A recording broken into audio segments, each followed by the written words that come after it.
Olá, pessoal! Bem-vindos a mais um episódio do Podect. E depois de bastante tempo, eu sou Márcio Henrique Barbosa, falando direto de Porto Alegre, e tô aqui para dar início à terceira temporada do Podect. Estamos alguns meses aí parados, mas voltando com tudo, né, João? É isso aí, Márcio. Terceira temporada, vamos lá. Sempre melhor e bem feliz assim com esse retorno. A gente tem bastante trabalho para colocar esse podcast no ar, então por isso às vezes a gente demora um pouquinho. E pensando em otimizar esse trabalho, essa terceira temporada, pela primeira vez, vai passar a ter lançamentos quinzenais, né? Então a gente adotou até agora um lançamento sempre em temporadas, mas semanal. E a partir de agora a gente vai ter episódios a cada 15 dias, não é isso aí? É isso aí. De duas em duas semanas vocês terão um episódio novo do Podect. Mais tempo para degustar cada um dos episódios até que chegue o próximo. Mas devemos ter aí um número de episódios parecidos com o que a gente vem tendo aí nas últimas temporadas e sempre com convidados muito especiais aqui para falar sobre diversos assuntos relacionados à terapia de aceitação e compromisso e as contextuais. Então, hoje vamos ter o primeiro, mas como é o primeiro, antes da gente falar do nosso convidado e do assunto de hoje, temos que falar sobre as eleições da SBS Brasil, né, João? É isso aí, vamos para o momento ACBS News aqui, como a gente sempre faz no início das temporadas. Então temos algumas coisas importantes para comentar, tanto a respeito das eleições da ACBS Brasil, como também do sexto encontro também da ACBS Brasil, tá? Sobre as eleições, nós tivemos a entrada de três novas pessoas na diretoria. Foram elas, a Juliana Nasser, que por acaso também é a nossa co-host aqui no Podex, né? Ela entrou como presidente, né? No caso, presidente eleita. Presidente futura, né? A SBS Brasil tem essa estrutura, né? Tem um presidente passado, um presidente atual e um presidente futuro. Então a Gil foi eleita para ser a presidente em 2026, mas em 2025 ela já faz parte da diretoria como presidente futura. Isso, perfeito. Ótimo, Márcio. Bom, boa complementação até para o pessoal entender um pouquinho melhor como é que funciona. A gente também teve a Caroline Leão entrando como membro geral da diretoria e a Morgana Lopes entrou como representante dos estudantes. Então tivemos a entrada dessas três colegas, tivemos também a saída de algumas pessoas da diretoria. Tivemos a saída do Alan Pogrebinski, que era presidente passado, agora deixa a diretoria. A Érica Leonardo se torna presidente passada. O Raul Manzioni, o presidente atual. E a Gil, como a gente tinha dito, a presidente futura. Isso. E nos outros membros da diretoria saiu a Samara Lopes como membro geral e saiu o Ítalo de Lima como representando os estudantes, né? Então, essa dança das cadeiras que acontece todos os anos aí na diretoria da ICBS Brasil. E falando especificamente do SIGET, e lembrando sempre que o Podet é um oferecimento do SIGET, né? É uma iniciativa, uma produção do SIGET, que é o Grupo de Interesses Especiais em Terapia de Aceitação e Compromisso aqui no Brasil. Nós tivemos também uma mudança em que eu saí, né? Eu deixei de ser o representante passado do SIG, assumiu então a Silvia, entrando aí como representante futura. E o João Holanda, que estava como representante passado, entrou agora como Futuro. representante. Ele estava como representante futuro, agora ele é É, o representante atual. E a Gil, que era representante no passado, foi para representante passada. isso, Então, ela perfeito. é representante passada do SIGECT e futura presidente da ACBS Brasil. Pois é. E é isso aí. Nós dois seguimos por lá, né, João? João como membro geral, eu como tesoureiro, junto com, como citamos, Érica Leonardo, a Cat também do SIGFAP, que é membro geral, e toda essa turma que está entrando agora também. E isso, né, pessoal, assim, estamos colocando tudo isso em dia porque a gente acha que é importante que fique claro, né, da onde a gente vem, para onde a gente vai, né, o Podec só existe porque existe a SBS Brasil e porque existe o SIGECT, e falando nisso, né, se você não é sócio da SBS Brasil, associe-se. O SIGECT faz parte, não tem uma associação separada, mas a SBS Brasil ela tem a sua associação, né? Ela é parte, ela é um braço da SBS Internacional, então tem que ser sócio da Internacional para poder ser sócio da SBS Brasil, mas sugerimos que o façam. Se vocês gostam do Podect, se vocês gostam de contextuais, tem uma série de eventos, de oportunidades para sócios, algumas que incluem não sócios também. Mas uma delas, e aí avançando aqui já, é o sexto encontro da ACBS Brasil, que nós vamos ter nos dias 12 e 13 de novembro desse ano de 2025, que vai acontecer pela primeira vez de forma presencial em São Paulo, tendo o Instituto Par como sede. Então, já tivemos outros 5 encontros, né, desde todos os anos, desde a criação da ACBS Brasil, mas eles sempre vinham acontecendo de forma online. Dessa vez, teremos o encontro de forma presencial. Não estão abertas as inscrições ainda no momento que a gente faz a gravação. Talvez, quando você estiver ouvindo esse podcast, já esteja até aberto. Vale entrar lá no site da SBS Brasil para dar uma conferida. Mas, então, não sabe os valores para compartilhar com vocês ainda, não tem isso definido, mas tem um desconto super significativo para quem é sócio. Então é mais um motivo para apoiar aí a SBS Brasil, se você tem interesse em participar presencialmente desse encontro, seja você de São Paulo ou como nós aqui, que tem que se deslocar até lá. Mas é uma oportunidade bem legal aí da gente se encontrar pessoalmente. É isso aí, vai ser muito legal, um momento histórico, assim, da nossa comunidade, né? O primeiro evento presencial. Beleza, acho que fizemos as atualizações necessárias, então vamos falar um pouco do episódio de hoje. Com quem é que a gente vai conversar, João? Beleza, a gente vai convidar um cara que é mestre na teoria das molduras relacionais, que é o famoso Will Pérez, né? O William, também conhecido como Will. Nesse episódio, a gente conversou um pouquinho com o Will sobre os conceitos mesmo em torno da RFT, né? Como é que essa teoria da linguagem surgiu, como é que ela se desenvolveu, de que forma ela informa as terapias comportamentais contextuais, de que forma ela nos ajuda a entender também aspectos que são tão próprios, tão particulares dos humanos, né? E como é que a gente também pode, de alguma forma, utilizar esses conceitos que são derivados da pesquisa sobre linguagem e cognição na prática clínica. Então tá bem legal o episódio, foi um episódio que acho que falo pelo Márcio também que nós gostamos muito de gravar. E é isso aí. Vamos lá, vamos descobrir se é tão complicado esse troço de RFT mesmo, que dá calafrios em todo mundo que ainda não estudou o assunto, pelo menos. É isso E, aí. e se é só pra nerd ou não, ou pode todo mundo estudar também. Vamos ver aqui o que o Will acha. Hashtag RFT pra todos. É isso aí, vamos lá. Vamos lá.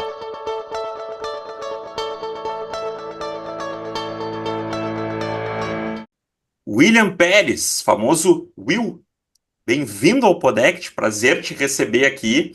E como é de praxe por aqui, a gente sempre gosta que tu te apresente, que o próprio convidado se apresente nas suas palavras aí. Conta um pouquinho para o nosso público e aqueles que ainda não te conhecem, quem é Will Pérez. Perfeito, perfeito. Primeiro, obrigado pelo convite, gente.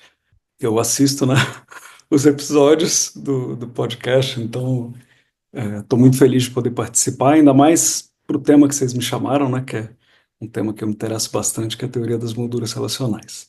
Bem, eu sou Will Pérez, William Pérez, mas todo mundo me chama de Will. Para o contexto que eu estou aqui, a informação importante é que eu sou psicólogo clínico, também sou pesquisador, filiado ao Instituto Par, que é um Instituto Nacional de Ciência e Tecnologia sobre comportamento, cognição e ensino.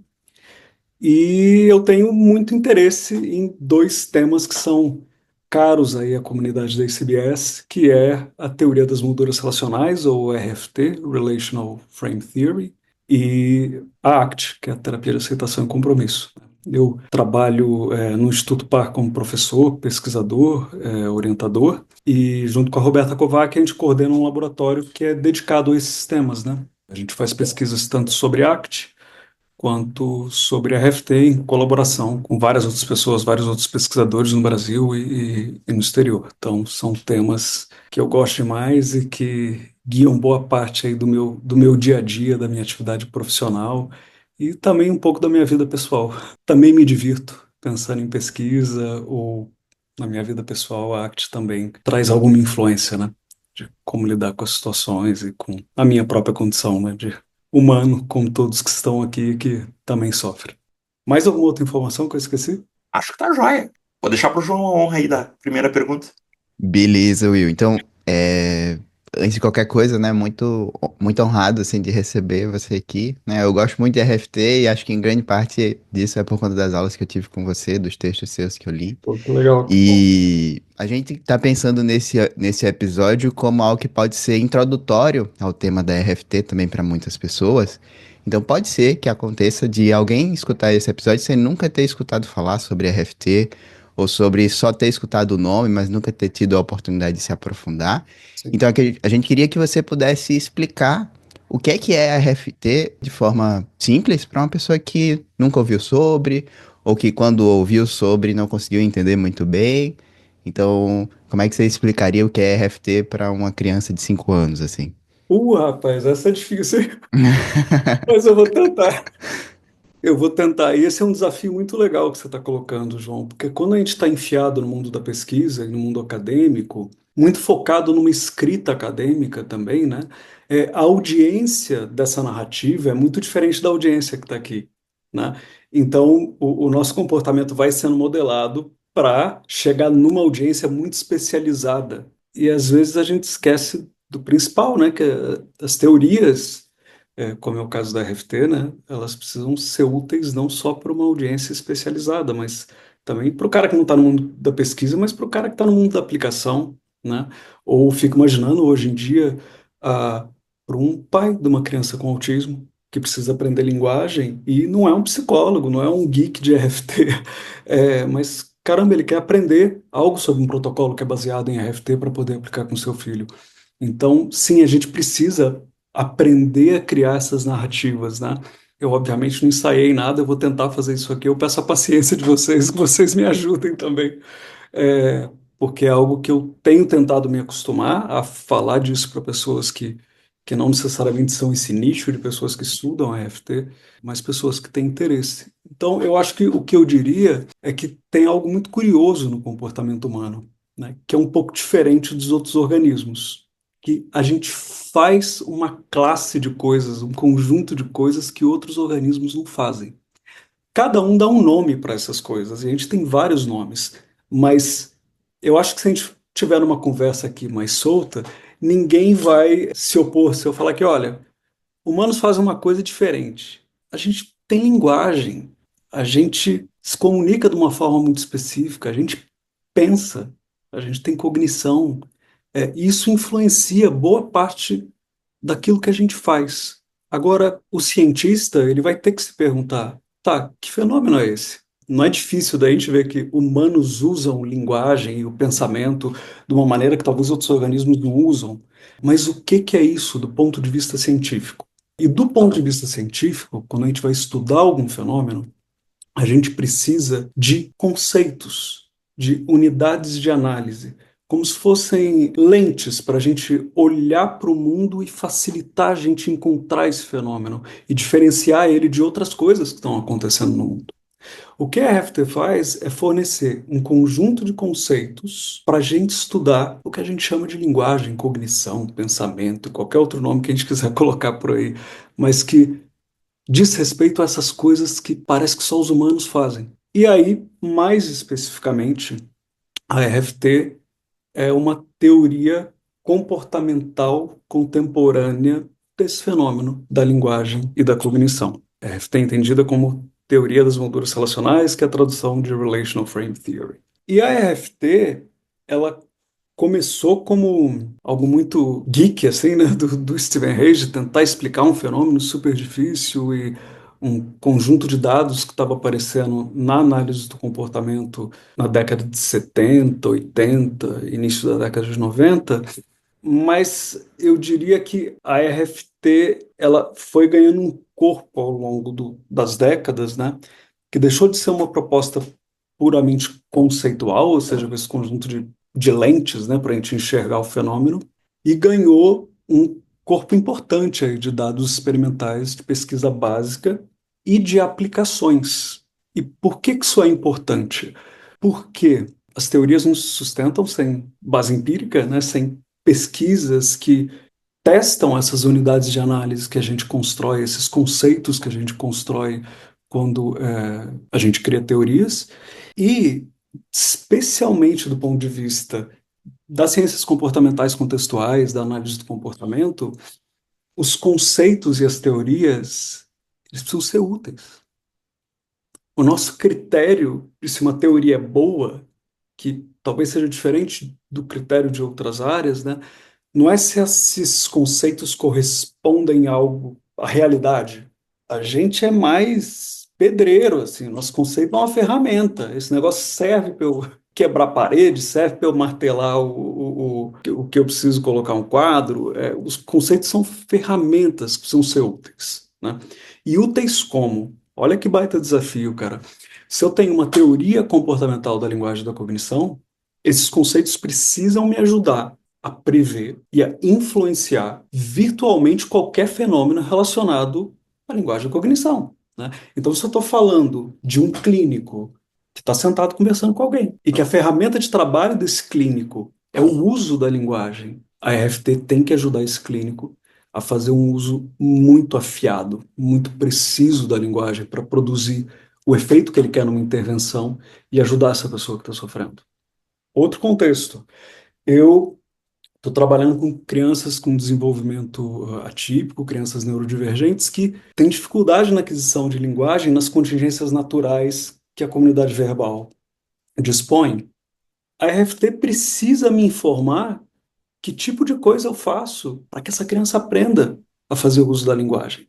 Se o meu interesse são questões sociais, bem, boa parte dos preconceitos, dos estereótipos, vem de narrativas, de histórias que a gente inventa de que uma coisa é melhor do que a outra, de que um é pior do que o outro, coisas completamente arbitrárias, que as pessoas acreditam e isso governa o comportamento de milhares de pessoas. Isso governa coisas que são muito prejudiciais, né? A depender de quem está no poder. Então, como que eu entendo esse fenômeno? Se a RFT está certa, ela precisa ser útil para explicar e influenciar esse tipo de questão também. Então, o que que eu quero dizer com isso? O que eu quero dizer é que ao longo do tempo, a RFT tem sido testada em diferentes domínios de aplicação também, e não só de pesquisa de laboratório, pesquisa básica, né? E ela tem se mostrado útil em vários desses domínios que eu sinalizei aqui e alguns outros. De maneira geral, é isso. Eu queria acrescentar uma pergunta aqui sobre um ponto, porque tu falou várias vezes e tu usou junto, né, a questão da linguagem e cognição, linguagem e cognição, linguagem e cognição. Uhum. Para alguém que de repente está nos ouvindo, né, e não está familiarizado ainda com essa questão, porque em outras, né, visões da psicologia, às vezes linguagem Isso. é uma partezinha da cognição, né? A gente poderia estar falando de tantos outros fragmentos, vamos dizer assim, de processos Sim. cognitivos.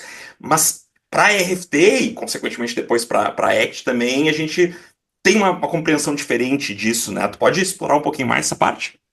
Perfeito, perfeito. Eu acho que linguagem e cognição eu estou usando aqui de uma maneira muito frouxa e de uma maneira que também é utilizada na RFT simplesmente para fazer referência a isso que os humanos fazem, né? O que está no saco da linguagem? Tá? Putz, cara, a gente fala com significado e a gente entende o significado das coisas que as pessoas falam. Como é que eu explico isso? Cognição geralmente é um termo relacionado a pensamento. Caramba, cara, boa parte do tempo a gente fica fritando. E o que a gente pensa influencia, é parte do que é importante para definir os resultados daquilo que acontece na nossa vida, né? Para a gente solucionar problemas ou para a gente antecipar o que pode acontecer, a maneira como a gente se lembra de coisas, tudo isso está no domínio da cognição. E a RFT deveria dar conta disso também. Agora, é verdade que a RFT explica o que é linguagem e cognição de uma maneira muito específica. E aí talvez eu tenha que falar um pouquinho dos conceitos, né? Para a RFT, linguagem e cognição são definidos por um tipo de comportamento, que é, se eu for falar de um jeito mais frouxo aqui, que é o comportamento de relacionar. Não existe linguagem, não existe pensamento se a gente não aprende a operar, a usar relações entre as coisas. O que eu quero dizer com isso? Enquanto eu falo aqui, minha fala só faz sentido porque esses sons têm relação com um conjunto de eventos. Porque palheta é equivalente ou corresponde a esse objeto aqui. Se essa relação arbitrária, se essa relação inventada, convencionada nessa comunidade que fala português, não existisse, não fosse mais ou menos estável no conjunto de interações entre as pessoas que usam a língua, não faria sentido. A gente não conseguiria se comunicar. Então, para a RFT, a base da linguagem da cognição é a possibilidade da gente estabelecer e saber usar relações entre eventos, é relacionar. Então, por isso que para a RFT, em alguns lugares aparece a linguagem é relacional, né? A linguagem é relating, no ING, né, do inglês. E isso é bem simples, por um lado, que é, caramba, então a base do pensamento e do uso da língua envolve a gente aprender a responder a relações arbitrárias, inventadas, criadas entre eventos, né, entre estímulos, por exemplo, um som e um objeto, mas não são só relações de equivalência, a gente também aprende relações arbitrárias de comparação, de distinção, de oposição, de temporalidade, seja lá o que for. Né. A gente aprende que o Cruzeiro é muito melhor que o Atlético. Seguramente isso não é com base em nada objetivo, isso é arbitrário, isso é inventado, isso é partilhado por um conjunto de pessoas que fazem uso da língua, né? E a gente aprende várias dessas relações arbitrárias entre eventos. É uma proposição muito simples da RFT, que, né, a linguagem é feita de relações, a gente precisa aprender a operar com relações e a estabelecer relações entre eventos. É com base nisso que a gente aprende qual o significado das palavras, é com base nisso que a gente aprende a resolver problemas. Se tal coisa acontecer, então vai ter aquela outra, logo eu devo fazer assim. Tudo isso depende de estabelecer relações de dependência entre os eventos, por meio de uma narrativa, por meio do uso da linguagem ou do pensamento. Sim? E a RFT entende que isso é comportamento. A gente não nasce fazendo. A gente precisa aprender. E a gente aprende na interação com o outro. A gente aprende fazendo parte de uma comunidade que usa a língua, parte de uma comunidade verbal. Então a FT entende que isso é um comportamento operante, como estudado pelo Skinner, pela análise do comportamento.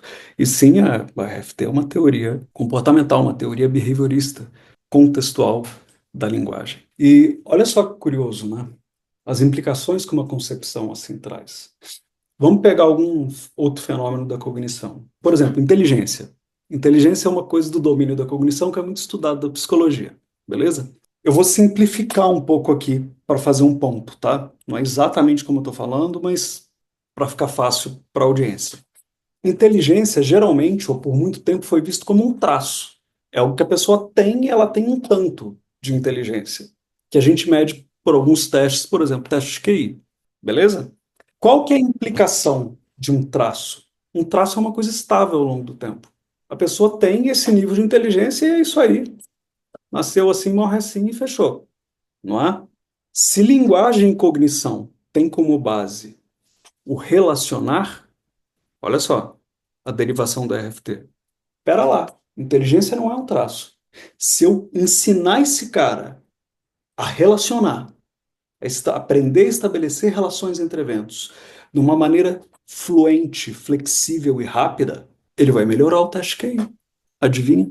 A gente tem um conjunto razoável de pesquisas sobre isso.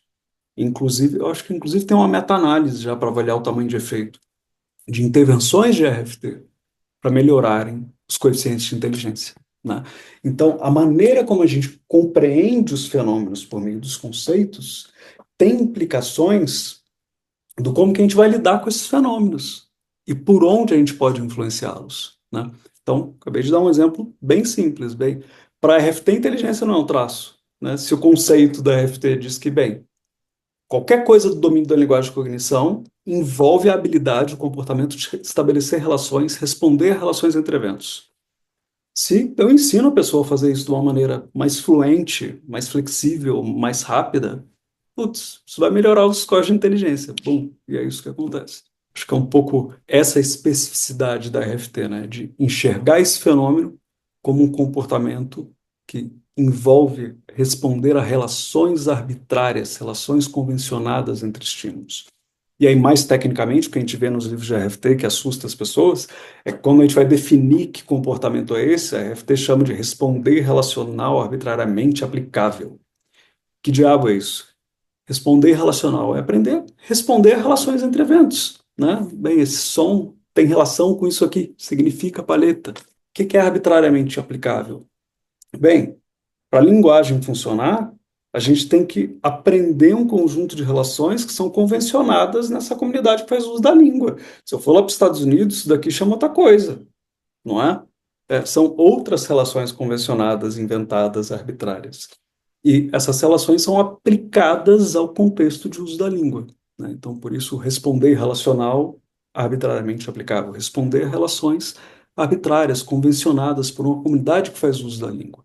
Então, é basicamente esse o comportamento que a RFT estuda e, claro, vai definir isso conceitualmente de uma maneira mais precisa. Tem 3 propriedades que esse tipo de comportamento envolve, que é a implicação mútua, que é se um evento A tem relação com o evento B, se esse som tem relação com esse objeto também tem relação com esse som. Então, são relações bidirecionais, mutuamente implicadas.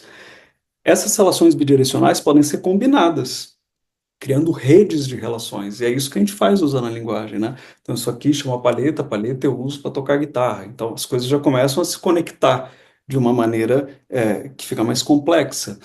E os eventos do mundo podem ganhar função, podem ter sua função alterada por esse comportamento.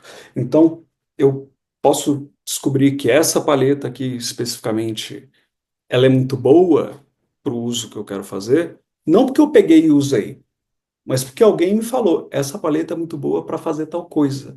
Então, de repente, isso daqui ganha função. O que quer dizer ganha função? Isso vai influenciar meu comportamento de uma maneira particular por meio da linguagem. Eu não precisei pegar e tocar, eu não precisei de contingência direta, de pareamento, de uma contingência de reforço do uso da palheta para estabelecer essa função. Alguém me disse. E isso já vai alterar a maneira como eu interajo com isso. Não, essa daqui é a melhor paleta que tem. Puta, ela é cara pra caramba, mas ainda assim me falaram que é muito boa, eu vou comprar, né? Por quê? Tem algo a ver com a experiência direta? Não. Tem a ver com a aquisição da função via linguagem. Então, esse é um fenômeno importante para a RFT, que é muito estudado, que é o fenômeno da transformação de função, e que é uma das propriedades definidoras desse operante, desse comportamento que a RFT estuda, que é o responder relacional arbitrariamente aplicável. Show, valeu, Will. Nossa, excelente. Acho que antes de começar a falar, um disclaimer para os nossos ouvintes que estiverem só ouvindo e não vendo. Toda vez que o Will falou isso aqui, ele estava segurando uma palheta na mão, certo? Eita, eu esqueci, rapaz, que é verdade, não necessariamente tem imagem, né? Perdão. Tudo bem, mas acho que dá para abstrair, né? Afinal de contas, a gente já tem uma imagem arbitrariamente associada à palavra palheta, então vai funcionar. Perfeito. Mas achei excelente o que você comentou agora, Will. Acho que dá para o pessoal acompanhar bem o quanto essa questão da RFT ela entrelaça mesmo, né? Aspectos teóricos, aspectos de pesquisa básica, achados experimentais e como isso vai implicar também na prática, como você disse, né? Tanto para prática clínica, mas também para intervenções mais específicas, né? Com questões de neurodesenvolvimento, desenvolvimento de linguagem. Então a coisa realmente tem um grande potencial, né? E eu falo isso ao mesmo tempo confessando assim pra vocês que vocês sabem o que é o efeito Dunning-Kruger, né? Explicando aqui pro pessoal que esteja ouvindo, talvez não saiba, né? Então, tem essa noção de que às vezes a pessoa que sabe muito pouco sobre um tema tem a impressão que já sabe bastante sobre ele, né? Então, e conforme a gente vai aprendendo mais, você vai descobrindo que na verdade você não sabe nada, assim. E eu confesso a vocês que eu vivenciei isso conforme eu fui estudando RFT, assim, né? A primeira vez que eu escutei falar sobre RFT foi antes da pandemia ainda, acho que 2018, 2019. E eu tenho quase certeza que foi em uma aula, ou foi numa aula sua, ou foi na aula da Roberta, Will. Mas porque foram aulas meio concomitantes, assim, né? Entendi, Uma depois da entendi. outra. E eu lembro que a minha impressão foi tipo, putz, isso é legal, isso é interessante, mas, meu Deus do céu, por que que inventaram uma coisa tão complicada para explicar algo tão simples, assim?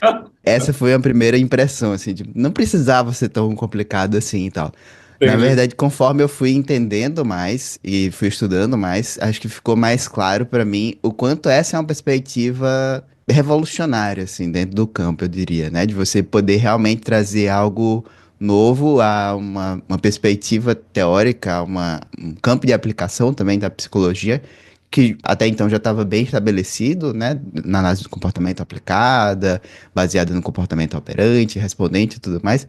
E quando você começa a estudar a linguagem a partir dessa perspectiva, né, complementando o que já havia sido pesquisado, estudado, teorizado também sobre o comportamento verbal, o quanto as possibilidades se ampliam, né, para análise do comportamento, dando base aí também para o surgimento da ciência comportamental contextual e tudo mais, e como isso nos ajuda a entender de forma mais precisa, eu diria, né, porque acho que de forma mais frouxa, de forma mais solta, como a gente está comentando aqui, talvez até a gente já tinha uma noção, né, tipo, acontece isso aí mais ou menos, né, mas acho que a RFT traz para a gente uma precisão que informa também a aplicação e acho que isso faz toda a diferença, assim, né? Faz sentido para vocês isso? Vocês passaram por efeitos Dunning-Kruger também com a RFT? Para mim faz bastante sentido, exceto que no começo, quando eu comecei a estudar, eu nunca achava que eu estava entendendo. E hoje, depois de muitos anos, eu ainda acho que tem algumas coisas que eu não estou entendendo. Acho que eu fui mais presunçoso que você no Ou início. questões assim que, putz, não sei, a gente precisa pesquisar, a gente ainda não está nesse ponto, tem muitas questões para serem respondidas, né? Mas eu concordo com você que é uma perspectiva que avança muito numa análise comportamental aplicada ao comportamento humano, porque boa parte do que a gente faz envolve o uso da linguagem. É claro que os humanos partilham o processo de aprendizagem com os outros organismos, e é por isso que a gente lá na Faculdade de Psicologia vai estudar pareamento respondente, contingências de reforçamento, né? E esses processos de aprendizagem eles são plenamente válidos e atuantes no comportamento humano, mas eles interagem com outro processo que é o processo de aquisição de função, não por condicionamento respondente ou condicionamento operante, mas de aquisição indireta, via linguagem, né? Como que os estímulos têm sua função transformada por relações arbitrárias entre eventos. E, é claro, isso coloca luz, assim, num domínio muito importante para a gente explicar o comportamento humano. Eu vou dar um exemplo aqui, pegar uma área de pesquisa muito importante na psicologia, que é condicionamento de medo, tá? Desde lá do Watson, que pegou uma chapa de ferro e deu uma martelada no, perto da orelha do coitado do pequeno Albert, né? A gente tem essa noção de que, nossa, vários dos medos são aprendidos, né? E aprendidos por processos de pareamento, processos de condicionamento respondente e operante. Tem muita pesquisa disso, muita pesquisa disso. É uma das áreas que tem mais pesquisa na psicologia. Mas lá pelas tantas, os clínicos e não os pesquisadores começaram a falar: olha, tem vários medos que são aprendidos. Tá, beleza, a gente tem isso bem demonstrado em delineamentos experimentais claros, robustos, replicáveis. Mas, galera, não é o que eu vejo aqui. Porque na hora que eu tô atendendo, eu vejo o cara ter medo de coisa que ele nunca experimentou, coisa que ele nunca viu. A pessoa vem parar na clínica porque ela tem medo da morte. A pessoa vem parar na clínica porque ela tem medo de avião, ela nunca entrou num caralho de um avião. Tem um negócio curioso, tem fobia específica de cobra em país que não tem cobra na fauna. Então, cadê as contingências diretas? É óbvio que as contingências diretas são uma parte importante que interage com as contingências indiretas, mas boa parte dos medos também são aprendidos via linguagem, via narrativas, via histórias que a gente conta. Quem está ouvindo pode pensar, é óbvio, caramba, é óbvio, mas parte da ciência e da ciência da psicologia envolve explicar o óbvio, estudar o óbvio de um jeito que a gente possa prever, influenciar e ter delineamentos replicáveis. E para isso a gente precisa explicar, a gente precisa de conceitos, a gente precisa de estudos. E isso que é óbvio na prática e que os clínicos falavam, né? Olha, boa parte dos medos, e aí os psicanalistas adoravam, são simbólicos. Eles não estão na experiência direta. Um analista do comportamento que estudou isso e que matou a charada usando equivalência de estímulos e RFT, coisas relacionadas a RFT, foi o Mike Duga, que ele falou, é isso mesmo. Boa parte dos medos das funções aversivas dos estímulos são adquiridas de maneira indireta, por derivação, por relações arbitrárias entre eventos. E ele fez demonstrações lindas disso, experimentos que foram marcos assim no estudo da teoria das molduras relacionais, de como que a gente aprende a ter medo das coisas, entre aspas, simbolicamente. O que eu quero dizer simbolicamente? Via linguagem, via relações arbitrárias entre eventos. Então, se eu tenho uma pessoa que é o fulano, que a gente aprende a temer porque o fulano é muito bravo, o fulano é muito crítico, é uma pessoa muito difícil, e quando ele chega no ambiente, as pessoas já entram em freezing, param de fazer o que estão fazendo, ficam se esquivando dele. A gente pode aprender isso via contingências diretas, mas a gente também pode estabelecer uma função aversiva derivada para o fulano. Se a gente está ali na festa e tal, eu falo, pô, João, fulano vem aí, o cara é terrível. Ele é muito pior que o ciclano, que já é chato pra caralho. Muito provavelmente isso vai alterar a maneira como o João interage com o fulano. O João vai ficar mais evitativo, o João vai evitar contato visual com o fulano, o João vai ficar fugindo do fulano na festa. Pô, mas às vezes o fulano é um cara legal. E não é exatamente isso que o William falou. Sim, mas o que eu falei via linguagem altera a função dessa parcela do mundo, desse cara que vai chegar na festa e a maneira como o João vai interagir com ele. É óbvio que a experiência do João com ele pode quebrar um pouco dessas funções derivadas via linguagem, né? E por isso que eu estou falando de interação entre contingências de reforçamento e contingências de pareamento respondente. Porque se o João eventualmente dropou, parou ali no bar para pegar uma cerveja, o fulano para do lado dele e começa a ter um papo legal.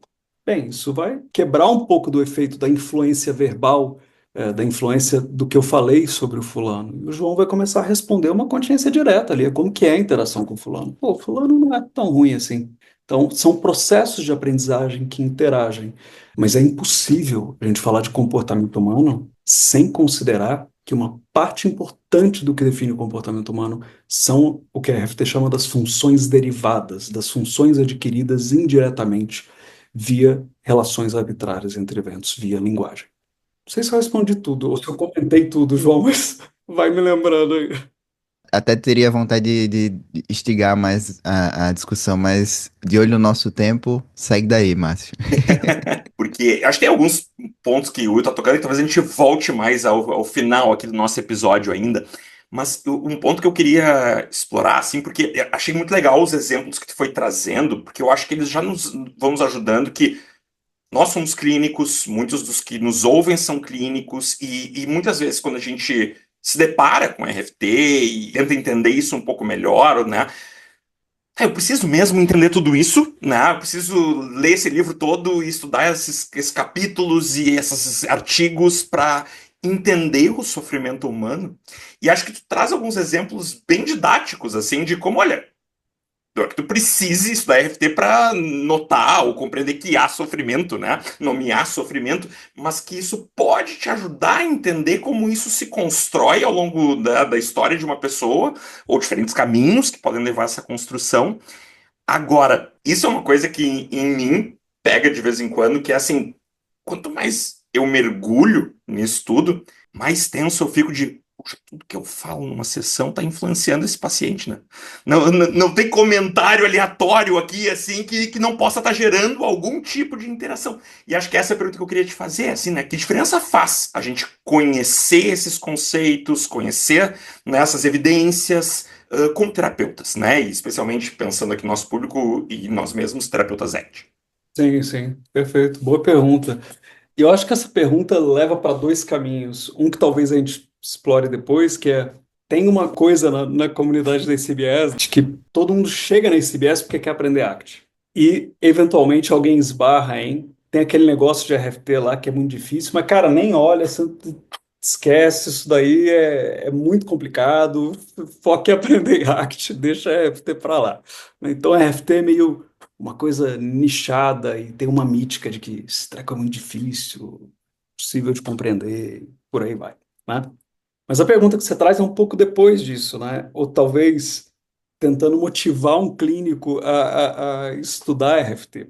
Na minha experiência, responder isso é difícil porque eu fiz o caminho contrário. Eu não era clínico, eu estava feliz da vida enfiado no laboratório, estudando RFT, fazendo pesquisa básica.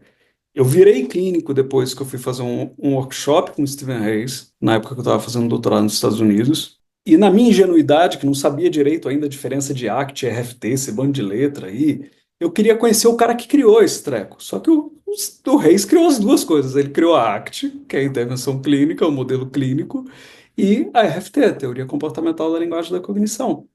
Ingenuamente, eu achei que, putz, esse cara vai falar de RFT, e eu vou lá assistir o cara, né? E aí eu fiquei enfiado em 5 dias de workshop ACT, perdido lá, fazendo roleplay, e me apaixonei pela ACT. Virei clínico depois, mas eu conheci a RFT primeiro. Eu tive que estudar ACT depois. Foi diferente o caminho, né? Mas por que que eu acho que alguém poderia se beneficiar de estudar RFT, né? Alguém que trabalha com ACT? Primeiro, eu preciso ser honesto, de que eu conheço vários terapeutas ACT extraordinários que não sabem porra nenhuma de RFT. E tá tudo bem.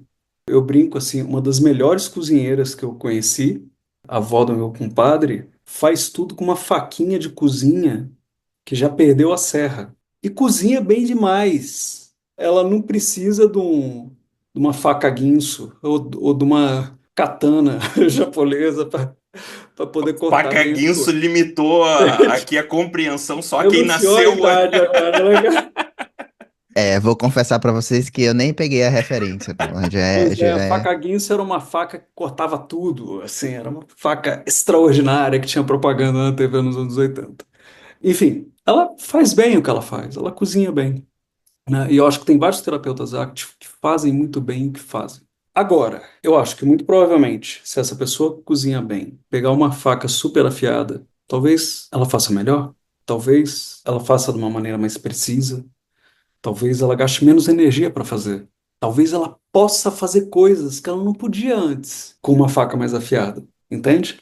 E lembrando que os conceitos são ferramentas para o analista do comportamento, para o terapeuta contextual, eu acho que a EFT é uma dessas ferramentas que vai ampliar a precisão do uso da linguagem. No contexto clínico também. Eu posso dar alguns exemplos disso. Agora, sim, tem um outro ponto disso que não diz respeito só à efetividade do terapeuta, sabe? Ao nível de competência técnica que ele tem. Eu acho que também tem a ver com valores. E os valores a gente não pode decidir quais são os valores do outro, né? Mas o que que eu posso dizer? Se tiver um protocolo ultra extraordinário que funciona perfeitamente, que diz que eu tenho que atuar com o meu cliente como se eu fosse um robô, eu não vou aplicar esse protocolo assim, porque não faz parte dos meus valores. Eu vou tentar ser gentil, eu vou tentar ser compassivo, eu vou tentar fazer isso com uma qualidade que eu não vou atuar clinicamente sem isso. E para mim é importante como clínico atuar clinicamente informado por uma ciência da linguagem da cognição, porque na minha trajetória isso se tornou algo importante. E eu acho que isso traz benefícios para a minha prática. Eu vou citar 3 benefícios que eu acho que não tem só a ver com a minha prática, mas tem a ver com o estado da arte, assim, onde a nossa literatura está. Embora nos livros de ACT apareça que a ACT é baseada na RFT, não é bem assim. Talvez seja na cabeça do Stephen Hayes, que o cara criou as duas coisas, ele tem clareza disso. Mas o que eu vejo é que ao longo dos anos a gente foi construindo pontes de uma intervenção, do modelo clínico de intervenção, que é a ACT, com um jeito de explicar a linguagem e cognição e o uso da língua naquele contexto clínico, que é a RFT. O que é que eu acho? A ACT é um modelo de intervenção. Ela não vai dizer para o clínico, por exemplo, o que é o sofrimento. O que é o sofrimento humano? O que diferencia o nosso tipo de sofrimento comparado com os outros organismos? Por que a gente encontra clientes que têm todas as condições da vida satisfeitas? O cara tem dinheiro, o cara não passa frio, não passa fome, tem uma família incrível e ainda assim pode se sentir miserável. Que tipo de sofrimento é esse? Que não vem só das contingências diretas, das condições de vida, mas vem do como a gente interage com aquilo, do como a gente se relaciona com aquilo, do como a gente narra a nossa história e quem a gente é. É a RFT que vai informar para a ACT o que que é isso. Olha, parte do nosso sofrimento vem de funções indiretas estabelecidas via linguagem, vem das narrativas, vem do conceito que a gente tem sobre a gente mesmo. Quem diz isso não é a ACT, é a RFT. É ela que informa a ACT qual é o alvo da intervenção. para o qual a ACT foi criada. Então, quem conhece um pouquinho de RFT, não precisa ser um geek de RFT, quem conhece um pouquinho de RFT, quando vai aprender ACT, já sabe melhor para que ela foi feita e pode usar melhor essa ferramenta de uma maneira mais precisa. Se entende o tipo de sofrimento que a ACT endereça. E para entender esse tipo de sofrimento, esse clínico precisa saber um pouquinho de RFT. Tá? Como que os eventos do mundo podem adquirir função aversiva, né, valência negativa indiretamente via processos cognitivos, via pensamento, via linguagem, vamos dar o nome que a gente quiser. Outra coisa, esse clínico, a ferramenta dele é o uso da língua, é a fala, é talk therapy, né? A gente fica ali sentado falando com alguém. Como que isso cura? Como que isso melhora? Como que isso ajuda? Como que isso pode alterar o curso, a direção da vida de uma pessoa? Depende do uso que a gente faz da língua. E a ACT é muito conhecida, por exemplo, pelas metáforas. Muita gente vem para a ACT porque, nossa, é cheio de metáfora. Beleza, mas a ACT não pode dizer o que são metáforas. Eu preciso de uma teoria da linguagem para dizer o que são metáforas. E adivinha? Quem que informa para a ACT o que são metáforas? É a RFT. A RFT tem um modelo do que são metáforas. Metáforas são relacionar relações, e como que isso altera a função dos estímulos. Tem vários modelos lá na RFT disso. E hoje a gente tem, inclusive, manuais clínicos, por exemplo, um livro do Niklas Tornek, que usa a concepção da RFT de metáfora para ensinar o terapeuta ACT a ser mais preciso no uso das metáforas. Então a gente já tem aí uma influência clara. Outra coisa, a ACT é muito conhecida pela difusão cognitiva, pelas intervenções de difusão cognitiva. Se você pega as primeiras versões da ACT, os primeiros manuais, isso era feito de uma maneira muito sistemática. E um conjunto de pesquisas da RFT, desenvolvidas pela Carmen Luciano, pelo Fran Ruiz e outros colaboradores, Demort Barnes Holmes, a gente aqui também no Brasil, começou a informar os clínicos que, olha, peraí, as intervenções de difusão são feitas ou baseadas em diferentes tipos de relação. Uma coisa é usar uma intervenção de difusão que quer ensinar para o cliente que, olha, você não é o que você pensa, você é diferente do que você pensa. Molduras de distinção.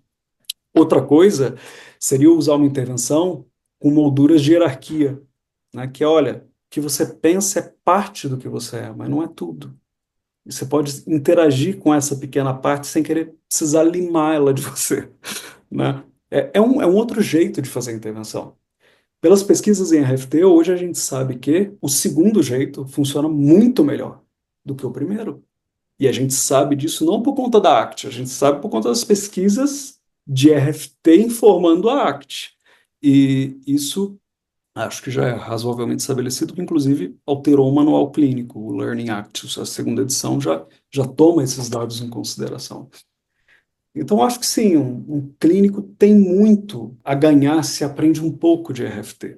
Agora, é verdade, não é fácil aprender nada novo, né? Qualquer coisa que a gente for aprender exige sentar, estudar, ter pesadelo com aquilo, sei lá. Né? Você fica ali digerindo um tempo, acha que não entendeu nada. Aí, de repente, você para a cabeça assim, fica aquela sensação de que se mexer cai tudo. E isso acontece, aí depois você estuda mais um pouco, as coisas começam a fazer sentido. Agora, isso não é uma particularidade da RFT. Isso é uma coisa de qualquer teoria que a gente for estudar, né? Provavelmente os clínicos, quando começaram a estudar ACT, também tiveram dificuldade de compreender algumas coisas. Eu lembro que o Dermot Barnes Holmes, que é um dos criadores da RFT, ele esteve aqui com a gente esse ano, e eu lembro dele usando a seguinte imagem, assim, nossa, imagina a primeira vez que você foi aprender tabela periódica na escola. Uma coisa incognoscível, assim, né? Uma coisa completamente absurda, amedrontadora, mas de repente aquelas coisas começam a fazer sentido e você aprende a operar com aquelas unidades de análise, com aqueles conceitos. E a mesma coisa é válida para a RFT. Não é fácil aprender nenhuma teoria científica, incluindo qualquer coisa em análise do comportamento, incluindo várias das coisas em psicologia, incluindo a ACT também. Agora, o porquê, assim, que tem essa mítica de que a RFT é difícil, talvez a gente possa explorar também, mas... Mas tu sabe o que eu comecei a me interessar por ACT a partir de um workshop que eu fiz. E nesse workshop, o ministrante, né, o professor, ele comentou sobre isso, assim, né, de que, olha, ACT né, ela é ancorada de certa forma, ainda que, como tu disse, né, dá para fazer uma série de ressalvas, mas de certa forma ela é ancorada na RFT. Mas RFT é mais ou menos isso aqui, daquela explicação introdutória, assim, né? Mas é algo assim, ó, que vocês clínicos não precisam saber a fundo, né? Se não tiverem interesse em conhecer mais, porque dá para ser um ótimo clínico sem saber isso a fundo. Eu achei aquela coisa um pouco estranha, né? Porque como professor também eu fico pensando, por que tu cita na aula algo que tu tá me dizendo que eu não preciso saber? Né? Se isso eu não preciso saber, não precisamos estar na aula. Né? Tipo assim, a gente poderia estar falando de outra coisa. Né? Eu achei um pouco estranho essa colocação desse jeito, mas tá ok, ele deu uma explicação introdutória, eu achei interessante, parecia fazer sentido e tal. Fiquei curioso, né? Talvez fosse um pouco da intenção. Aí eu saí dali e comprei o livro, que né, na época não tinha em português, mas o livro que a gente chama lá de livro marrom, né, que a gente brinca, às vezes é marrom, se é cinza, né, aquele mais clássico da terapia de excitação, processo de Uhum. mudança consciente, né? E claramente é marrom. Claramente é marrom. Aí eu tava lendo o livro e eu vi que isso tá escrito literalmente no livro. Né? Assim, em algum momento ali que eles falam sobre RFT, eles falam sobre isso, né? Tipo, isso aqui é importante, mas também tem esse capítulo aqui sobre isso, mas também, né, dá pra avançar depois se tu não entender tudo. Aí eu pensei, ok, o professor que me deu o workshop, ele leu este livro e ele tá me dizendo isso aqui porque o Reis, o Stroza, o Wilson estão dizendo isso aqui. Mas eles escreveram a primeira versão desse livro em 2008, de repente, isso é o Márcio pensando, né? De repente eles esqueceram de mudar essa parte aqui porque tá me parecendo tão importante isso aqui que eles estão falando, né? Talvez não seja bem assim, mas ok, eles estão dizendo isso, tá tudo certo também, vamos adiante. Daí eu repito isso, né? Comecei a repetir isso em aulas que eu comecei a dar sobre ACT, né? De que isso não era tão importante. Mas aí depois, em 2016, eu já tinha passado um tempo, eu fiz um workshop com o Reis aqui em Porto Alegre, e ele foi lá e repetiu a mesma coisa, né? E esse troço me incomoda até hoje. Por que todo mundo fala isso? Né? E mil vezes eu me vi falando isso também, assim, mas por que eu tô repetindo esse troço que nem papagaio? Né? Que eu nem acredito muito. Tem uma metáfora que não é minha, e eu até não lembro agora de quem é originalmente, se vocês souberem, vocês me ajudem aí, mas a metáfora importa mais do que o autor nesse caso, eu acho. Que é aquela metáfora do dirigir um carro e entender de motor. Né? É do Assim, Russ Harris. é do Russ Harris, ótimo. Né? Eu acho muito boa. Né? Eu dirijo, e como 80% da população, eu acho que eu dirijo melhor do que a média. Né? Então, e eu não entendo nada de carro. Nada. Assim que não seja o como dirigir, né? Eu não entendo nada de motor. Não tenho nenhum interesse em aprender. Sim, Porque para os meus objetivos, eu tenho dirigido bem o suficiente. No entanto, eu fico imaginando que deve ser difícil pra caramba ser piloto de Fórmula 1 e não entender nada de motor. exato. Ah, Por que que o Ayrton Senna virou o que virou? Porque ele sabia dizer o que do motor não estava funcionando legal, não é? uhum, Por que que, além do cara ser heptacampeão mundial, Lewis Hamilton, é muito disputado entre as equipes? Porque ele ajuda a desenvolver os motores e como o carro funciona. O cara sabe o que está bem e o que que não está ali. E eu acho que cabe a pergunta do por que que seria útil saber de motor? Bem, você pode dirigir muito bem sem saber de motor. Agora, se seu carro quebra, você vai estar numa posição melhor para levar ele no mecânico, não é? E sim. eu acho que nem todo mundo precisa saber de motor, mas tem alguns clínicos que podem escolher interagir com a ACT de uma maneira que é legal saber do que ela é feita, como ela funciona. E para isso você tem que saber de RFT. No meu caso, isso é claro porque, bem, eu sou clínico, mas eu estou fazendo pesquisa em RFT. E aí eu quero olhar para o motor. Eu quero ver como esse motor funciona, como é que a gente melhora essas peças, né? Essa peça aqui ainda serve para esse motor girar legal, eu tenho que substituir, né? A gente tem pensado um pouco nisso, nos conceitos de RFT. Então, para os meus objetivos, é importante saber de RFT. Por isso que eu falei que é difícil de responder essa pergunta sem considerar o que que é esse clínico, o que que ele faz e para que que ele quer fazer uso da ACT, da RFT. Essa pergunta é inevitável, né? Mas eu acho que tem essa narrativa de, olha, você não precisa saber exatamente isso, porque, gente, é verdade, as pessoas podem dirigir o carro sem entender do motor. E em vários contextos, se essa pessoa for dedicar tempo a entender o funcionamento do motor, ela não vai fazer o que precisa fazer, que é pegar o carro, ir e vir ou levar as pessoas, né? Sei lá, a gente está montando um projeto para ensinar ACT para as pessoas que estão inseridas na saúde pública. Pessoas que estão, cara, na tampa, exaustas, que ainda vão chegar em casa e assistir 1 hora e meia de curso. Se eu exigir que esse cara entenda do motor e dos conceitos de RFT para depois ensinar algo útil de ACT, esse cara vai dropar do curso. Isso não é útil para ele. É muito legal que você colocou que vem a pergunta do qual é a utilidade de saber isso. E é impossível responder essa pergunta sem saber os objetivos, sem saber o uso que as pessoas vão fazer da ACT e se elas querem ou não fazer uso da RFT. Mas para Certeza. alguém que tem objetivo, eu quero me tornar mais preciso no uso da ACT, ou eu quero entender como a ACT pode vir a funcionar melhor. Eu acho que é difícil a pessoa alcançar esses objetivos sem estudar RFT. E acho que uma coisa que nós três concordamos aqui, né, que pode ser muito interessante estudar FT. Pode ser meio Exato. assustador, mas pode ser muito divertido também, assim, né? Eu não sou nenhum especialista em RFT, longe disso, mas eu me interesso, eu acho desafiador, mas eu acho instigante. Né? Então, assim, porque, de novo, né, eu acho que quando a gente fica repetindo muito que, ó, é muito difícil, não precisa, assusta, né, assim, e olha, não que eu não me assuste de vez em quando, né, usa conceitos, alguns que eu já tô mais familiarizado nessas alturas, mas que no início era bem difícil, e outros que eu, às vezes, me deparo e, tipo, eu nunca vi isso antes. Mas que ao mesmo tempo tem a ver com isso, tem a ver com utilidade e também assim, esse processo não precisa necessariamente ser assim também um martírio, né? A gente pode se divertir com ele, especialmente se a gente entender que a gente não precisa parar de fazer o que a gente está fazendo para Uhum. começar a usar outra ferramenta e outro conceito, outra coisa completamente diferente. Dá para ir trabalhando isso em paralelo, se a gente tiver disposição, tempo e se fizer sentido fazer isso. Sim, perfeito. E eu acho que é importante essa pergunta, Márcio, pelo seguinte: na comunidade da ICBS tem uma narrativa de que a RFT é algo muito difícil, é algo hermético e tal, tal, tal. Tem até uma brincadeira que eu acho zoada, mas que eu entendo de onde vem, né? Que lá para trás, hoje em dia não, mas lá para trás tinha ali no Congresso da ICBS, sei lá, 2.000 pessoas. E aí tinha meia dúzia de gato pingado ali, umas 20 que tinha interesse em RFT. E o pessoal chamava de são os elfos. O que são os elfos?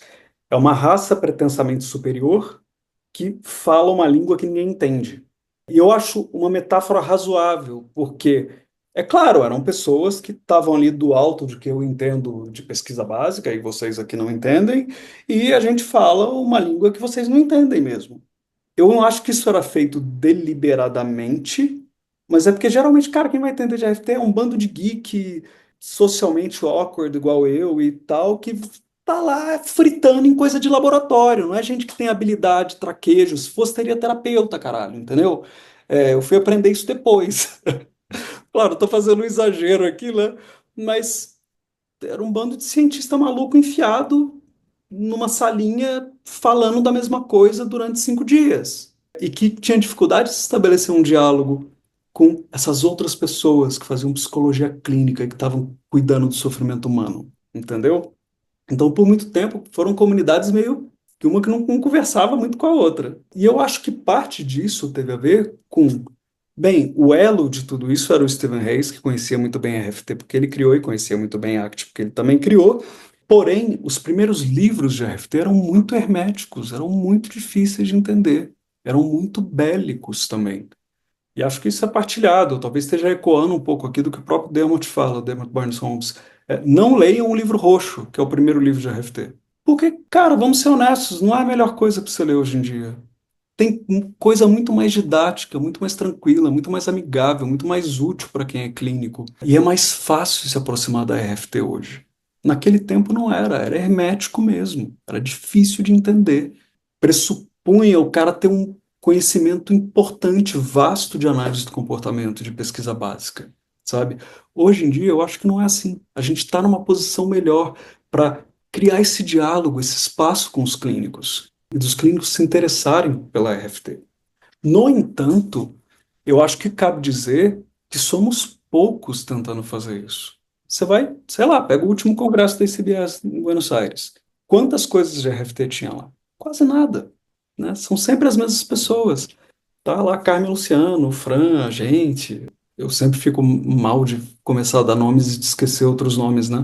Mas eu acho que é justo dizer que são poucos grupos de pesquisa dedicados a RFT no mundo. No Brasil, a gente tem alguns hoje em dia, né? Lá para trás era mais a gente no Paradigma, tinha algumas coisas no Fiscar, o João, que estava fazendo pós-doc com D, doutorado com Dermot e tal, o Júlio De Rose, que sempre apoiava muitas coisas. Hoje em dia tem mais pessoas, Renato Bortolotti, outros laboratórios no Sul, no Norte e Nordeste que tem interesse e tal, mas sempre foi uma comunidade muito pequena. E a gente não tem sido muito bem sucedido em criar um interesse nesse diálogo com a comunidade da CBS, que quer conhecer mais a RFT e que quer trabalhar nessa força-tarefa de desenvolver ciências comportamentais contextuais, que não pode estar só focado na ACT. A ACT já tem, cara, 1.000 ensaios clínicos randomizados, beleza, isso está espalhado no mundo, tem muita pesquisa. Não é o caso da RFT, cara. Falta muito braço, falta muita mão. A gente precisa de gente para desenvolver isso e para criar esse diálogo com a ACT, né? Uma das pessoas que faz isso muito bem é o Niklas Tornek, né? Que tem alguns livros que criam esse diálogo da perspectiva de alguém que tem interesse em pesquisa e está lá atendendo.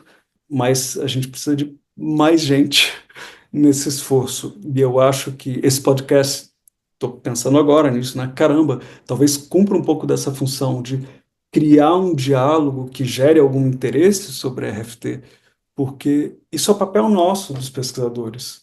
Os clínicos não podem ser forçados a entender a RFT. A gente tem que mostrar para eles que pode ter alguma utilidade em se entender RFT para fazer ACT melhor. E a gente tem que construir essa narrativa, esses textos, essa ponte que instrumentalize esses clínicos e que eles queiram entender RFT porque vale a pena, porque é útil para eles. Isso é nosso trabalho, não é o trabalho só dos clínicos. E é um esforço que eu acho que no Brasil, especialmente, isso tem funcionado. É muito raro ter alguém que estuda ACT no Brasil e que não entende de RFT alguma coisa. É muito raro. Mas a gente é uma comunidade muito específica, que foi construída de uma outra maneira, e por isso isso acontece. Mas pensando num esforço global, né, a RFT ainda precisa ser disseminada com mais amplamente, né? Niklas Tornek, que é zero elfo, né, João? Tava lá no nosso hotel em Buenos Aires, né, o hotel mais barato da zona, da região ali. Tirou foto com todo mundo no elevador, na porta. Zero elfo. Só os Agora dois eu vou metros de aproveitar altura. e vou falar uma coisa, olha só que curioso. Os elfos são elfos na narrativa, não são elfos na vida real. Vou te explicar. A gente criou um laboratório de RFT, por quê? Delmar Burns Holmes, que é um dos criadores da RFT. Eu, sem conhecer o cara, começando pesquisa em RFT, eu não era um ser humano que publicava naquela época. Eu era alguém interessado fazendo uma coisa, eu, Roberta e Aranico, no nosso cantinho ali, Adriana Fidalgo. Eu parei o cara no corredor do hotel, falei, putz, estou fazendo uma pesquisa de RFT. Queria te mostrar, você pode me ajudar? O Dermot sentou no chão do corredor do hotel e ficou 1 hora comigo, conversando, me explicando, me ajudando. Ou seja, são pessoas muito acessíveis, são pessoas muito legais e colaborativas. Toda vez que eu precisei dos elfos para dar um empurrão, né, no nosso grupo de pesquisa, eu não tive nada além de apoio e suporte. E eu acho que isso também é verdade com vários outros clínicos, com várias outras pessoas e outros pesquisadores, né? Então, a gente precisa lembrar aqui do começo do podcast que várias das funções derivadas, né, da linguagem, dessa narrativa dos elfos, também afastaram o contato dos clínicos com essas pessoas. Cara, são gente também, e como gente quer pertencer, quer conversar, quer trocar, quer ser útil, cara. E são todas muito legais, assim. O Nicolas incluído. O Nicolas é particularmente legal, né? Figuraça, inclusive. Seguimos para a conclusão do episódio, Márcio? Vamos lá? Beleza, então, Will, a gente agradece muito, né, as trocas até aqui. E a gente sempre costuma fazer no finalzinho um espaço para recomendações culturais, comentários gerais. Pode fazer sugestão técnica também, mas a gente quer saber algo que as pessoas possam consumir também enquanto produto de cultura, assim. Se você puder sugerir algo para nossa audiência, fica à vontade. Nossa, cara, que curioso. Acho que eu não preparei Nível nada sobre isso. hardcore. RFT é nível hardcore nessa pergunta aí. Do ponto de vista técnico, eu só vou fazer uma recomendação que eu acabei falando e não dei uma alternativa, né? Eu falei que o livro de 2001 é muito difícil, mas tem muita coisa legal, né? E didática. Tem os livros do Tornek, Learning RFT, Metáfora na Prática. Tem um livro novo que ele vai lançar que tem um pessoal já traduzindo para português. Ele é muito didático, são coisas legais.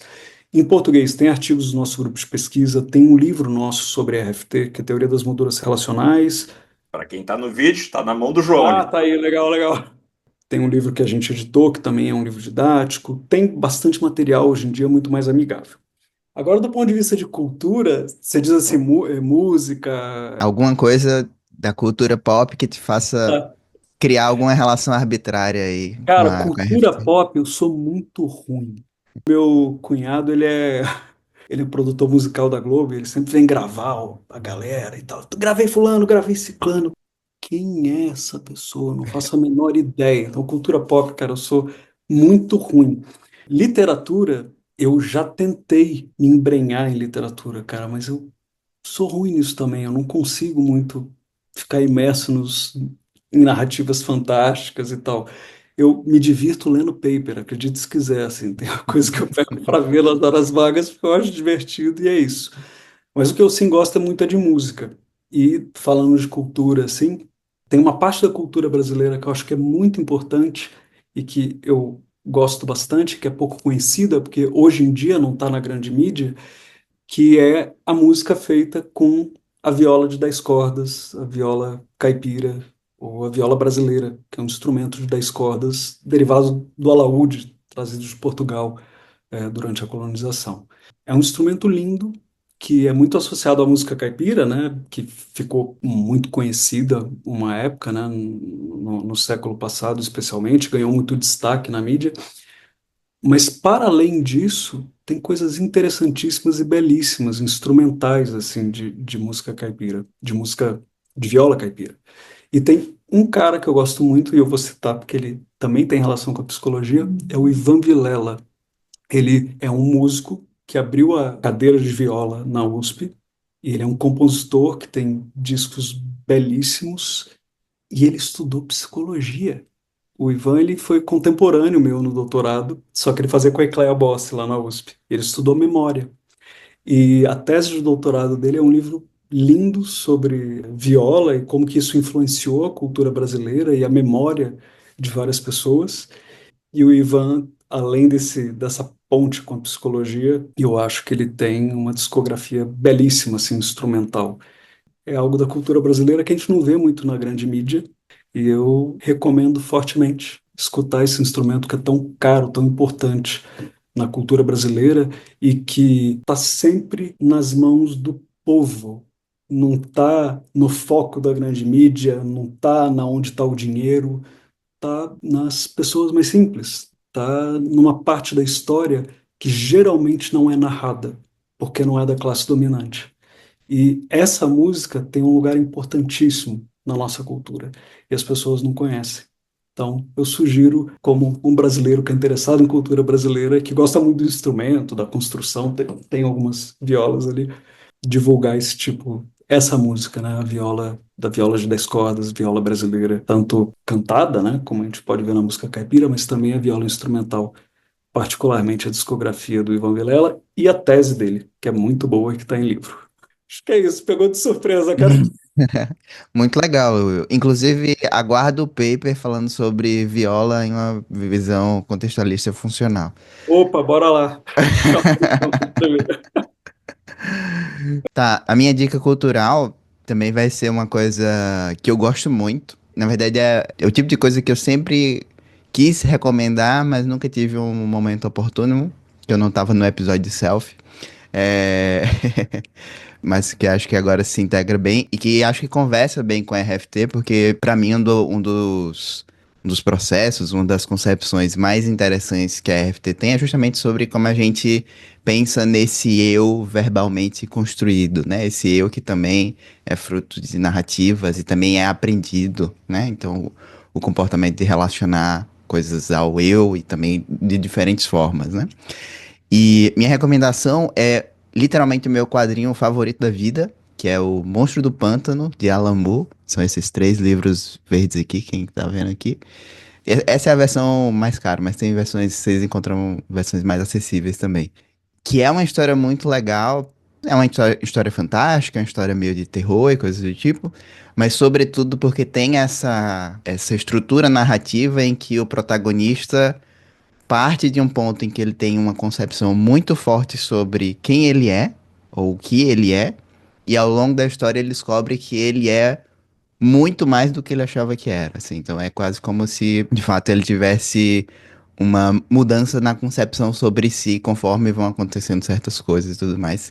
E que eu acho que remonta muito do que a gente muitas vezes explora quando a gente faz trabalhos relacionados a selfie, coisas do tipo, né? Essa noção de que normalmente as pessoas são muito mais do que elas acreditam que são, né? Então, Pô, que legal. aproveitando a oportunidade para recomendar.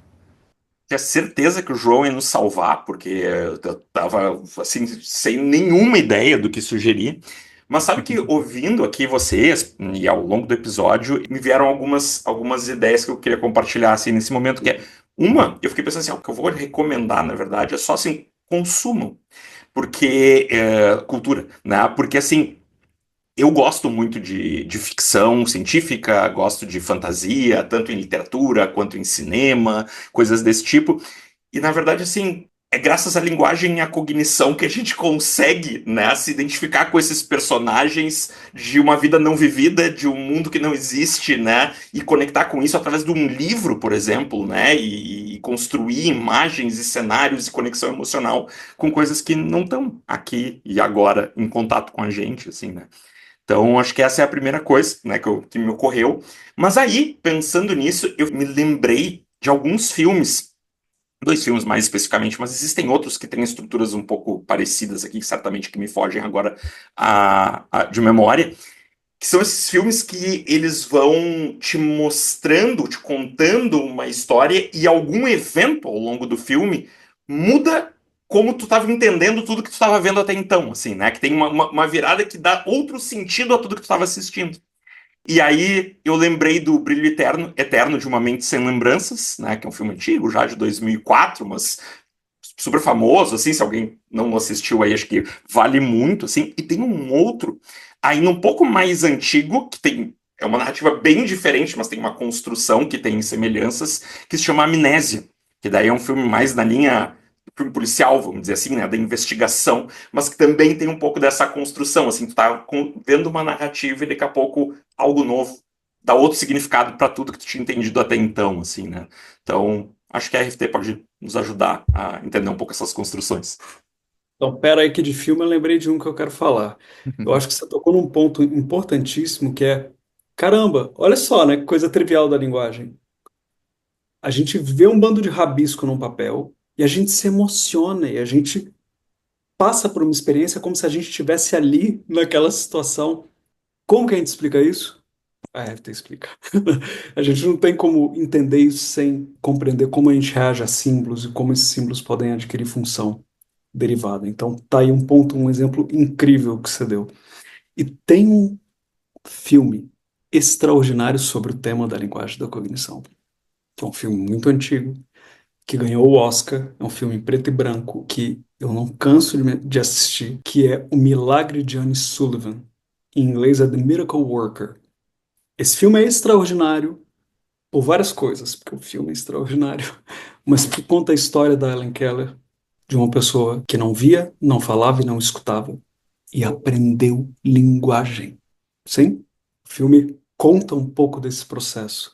E no final mostra um momento muito bonito em que tudo muda e as coisas começam a ganhar função derivada, começam a ganhar função arbitrariamente via linguagem. Então, é um filme que mostra a aquisição desse comportamento e eu acho extraordinário. E além disso, a trilha desse filme é maravilhosa. Então, para além do filme, eu acho que vale escutar também pela trilha do Lawrence Rosenthal, que é um compositor extraordinário. E esse é um filme para quem tem interesse no filme, né? No filme, não, no tema da linguagem da cognição. Um filme muito bonito e um filme que aborda isso num contexto muito inusitado. Como é que você ensina linguagem para alguém que não vê, que não escuta e que, bem, não fala, que é muda, né? Que era o caso da Ellen Keller. Então, fica aí a dica também. Deve ser fácil de achar no YouTube ou alguma coisa assim. Espetacular. Eu não assisti esse filme, eu já, né, conheço mais ou menos a história, assim, mas é uma ótima dica, inclusive, para botar na minha lista aqui também. Beleza. João, algum comentário, alguma pergunta final para o Will? Não, acho que tá ótimo. Acho que se eu fizer qualquer pergunta aqui, a gente entra no episódio RFT parte 2 assim, que eu, É eu quero verdade. muito que role, hein? É Então, verdade. galera, façam um coro aí, vamos pela primeira vez fazer um parte 2 aí, se Deus quiser. Mas só agradecer, né? Acho que já disse no início, o Will, para mim, é uma grande inspiração, né, como profissional, como pesquisador. Apesar de eu não ser pesquisador mais, mas acho que sempre que eu escuto o Will falando, dá pra ver a emoção presente, assim mesmo, né? De quando você faz algo que você gosta. E falando sobre esse tema que pra mim também é tão interessante, tão legal, tão instigante, tão divertido, né? Como é RFT. Então é isso, muito obrigado. E quem quiser pode me acompanhar no Instagram, @psijoãomartins. E é isso. Will, quer deixar teu tchau aí para nossos ouvintes, nossa audiência, e também, se quiser deixar algum contato ou divulgar alguma coisa Perfeito. do teu trabalho, fica à vontade. Perfeito, gente. Muito obrigado. Adorei ter esse papo com vocês. Acho que me fez. A linguagem, o pensamento, a cognição, vem da interação entre nós, né? Então, para mim, foi uma oportunidade incrível de pensar sobre coisas e falar coisas sobre a RFT que talvez eu nunca tenha falado. Isso veio do contexto, da oportunidade que vocês criaram, as perguntas boas que vocês fizeram. Então, queria muito agradecer o convite e poder participar desse podcast que eu gosto bastante, também escuto. Eu também me coloco à disposição, quem quiser me encontrar. Eu não sou muito presente, muito fã das redes sociais, mas eu tenho lá um Instagram que é will.f.peres. Às vezes eu demoro um pouquinho para responder, mas quem quiser pode me contactar por lá com dúvidas, sugestões, e eu geralmente respondo e tento atender todo mundo que entra em contato. Muito obrigado, gente. Will, muito obrigado pela tua presença. João, valeu pela parceria aí mais uma vez. Vou finalizando aqui também, deixando meu tchau para todo mundo. Eu sou Márcio Engert Barbosa. Vocês me encontram no Instagram através do @MárcioEBarbosa. Sempre lembrando que o Podect só existe por causa do SIGACT, que vocês encontram no @SIGACTBR.